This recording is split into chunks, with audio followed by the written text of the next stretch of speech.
والآن نستمع قصيدة من الشاعر مسعد الفهيدي.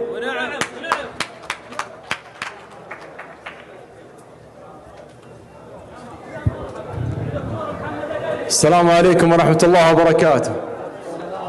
الله يمسيكم بالخير جميعا، والله يبارك لك يا متعب.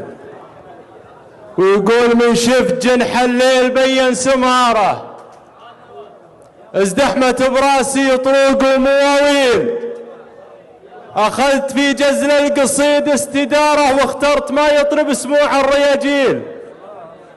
سن القصيد العذبره هنا الاشاره، اللي دعيته جت بيوته مقابيل. تنه على الداعي يسوق البشاره، يرسم له الافكار حشمه وتبجيل. يبجله للطيب من به نعاره، ويخلي يبجله للطيب من به نعاره، ويخلي بيوت القصايد هماليل. من يحشمه للعرف يحشم وقاره، ويعين مزون المدايح مباهيل.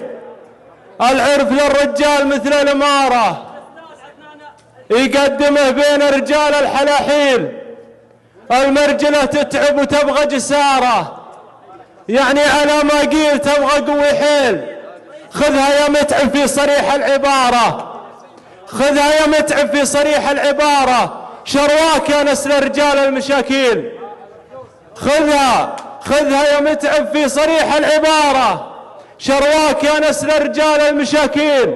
شاعر وبولاني ولا جتك إعارة، متوارثة الأمجاد جيل ورا جيل. ما هي غريبة شوفتك في الصدارة وانتهى جدودك منها للجيش والخيل. ما هي غريبة شوفتك في الصدارة وانتهى جدودك منها للجيش والخيل. ابنى عطل ثار الكون غارة، قاموا عليها وادي انظار بالسيل. يا الوافي اللي ما تغير مساره، يا الوافي اللي ما تغير مساره، سمعتك مثل الطيب والبن والهيل.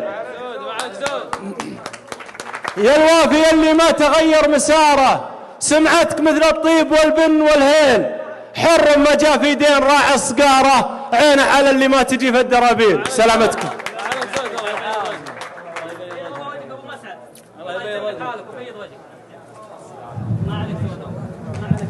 صح لسانك وبيض الله وجهك.